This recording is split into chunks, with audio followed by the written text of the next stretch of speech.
Shoot to kill. That order would stress any ceasefire and is most certainly stressing the ceasefire, an already stressed ceasefire between the United States and Iran. President Trump said on social media that he had ordered the U.S. Navy to shoot and kill any boat, that's a quote, mining the Strait of Hormuz. In that same post, Trump said the Navy needed to, quote, triple up, unquote, the pace of mine sweeping in the strait, which of course remains closed. And that closure continues to press world oil prices above or very near $100 per barrel. Speaking of clearing the strait, according to the Washington Post, a Defense Department estimate shared with top lawmakers on Capitol Hill warned that it could take up to 6 months to fully clear the strait of all suspected mines.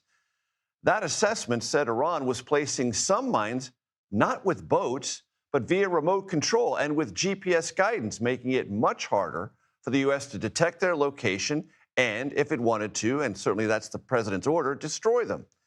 Now, the Pentagon officially confirmed that a classified briefing with lawmakers occurred, but it called the Post's reporting of it inaccurate.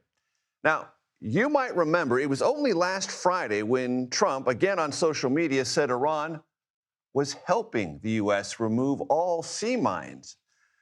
That was what we look back on now as Super Optimistic Friday, when a flurry of social media posts from the president, almost none of which have borne the fruit of reality, predicted a swift end of the war, the reopening of the strait, and all matter of downstream, see what I did there?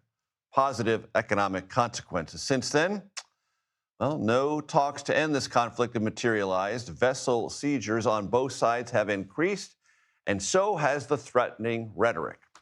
We begin tonight with CBS News political reporter Zach Hudak, who joins us from our newsroom on the second floor.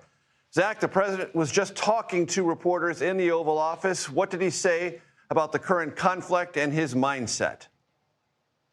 Major, he continues to project optimism and to emphasize that Iran has been militarily crippled and that we have effectively won the conflict, which he's done, frankly, since day 2 of our presence in the region.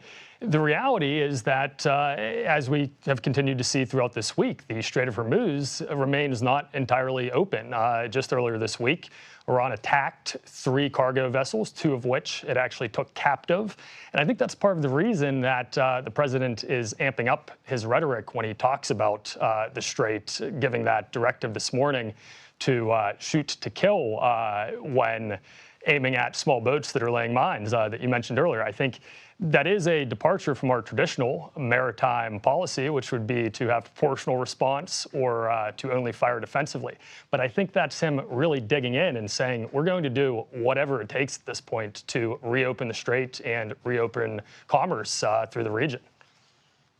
Zach Hudak, thank you very much. I appreciate it.